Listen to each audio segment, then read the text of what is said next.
മൂന്നാറിൻ്റെ സ്വകാര്യ അഹങ്കാരം എല്ലാവർക്കും ഇഷ്ടമാണ്. ഒരു പ്രശ്നക്കാരൻ ആണെങ്കിൽ കൂടി എല്ലാവർക്കും ഇഷ്ടമാണ് ഗജരാജൻ പടയപ്പെ. എന്തായാലും വിനോദസഞ്ചാരികൾക്കും നാട്ടുകാർക്കും ഒരുപോലെ ഇഷ്ടപ്പെട്ടവൻ തന്നെയാണ്.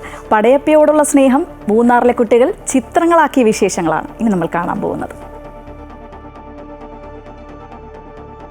വനമഹോത്സവത്തിന്റെ ഭാഗമായി കുട്ടികൾക്കായി വനം വകുപ്പ് ഒരുക്കിയ ചിത്രരചനാ മത്സരത്തിലായിരുന്നു പടയപ്പ താരമായത്. Munnar Anglo Tamil medium LP സ്കൂളിലെ 50 വിദ്യാർത്ഥികളാണ് മത്സരത്തിൽ പങ്കെടുത്തത്. മൂന്നാറിന്റെ പ്രകൃതി ഭംഗിയായിരുന്നു വിഷയം. മിക്കവരും വരച്ച ചിത്രങ്ങളിൽ പടയപ്പ ഇടം പിടിച്ചു.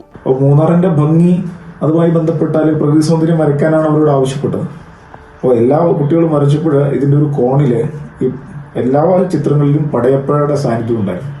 അത് ഞങ്ങളെ അത്ഭുതപ്പെടുത്തി. കാരണം ഈ ചെറിയ കുട്ടി 1 മുതൽ 4 വരെ ക്ലാസ്സിലെ കുട്ടികളിൽ പോലും പടയപ്പ ഒരു വികാരമായിട്ട് അവരുടെ ഉള്ളിൽ ഉണ്ടെന്നുള്ളൊരു ഇതാണ് നമുക്ക് കിട്ടിയത്. കാടിനേക്കാൾ പടയപ്പയ്ക്ക് പ്രിയം എന്നും ജനവാസ മേഖലകളാണ്. ഏതാനും നാളുകളായി ചെറിയ അക്രമങ്ങളൊക്കെ നടത്തിയിട്ടുണ്ടെങ്കിലും പൊതുവെ ശാന്തനായ പടയപ്പ കുട്ടികളെപ്പോലും എത്രമാത്രം സ്വാധീനിക്കുന്നു എന്നതിന്റെ തെളിവാണ് ഇവർ വരച്ച ചിത്രങ്ങൾ. അമൃത ന്യൂസ്, ഇടുക്കി.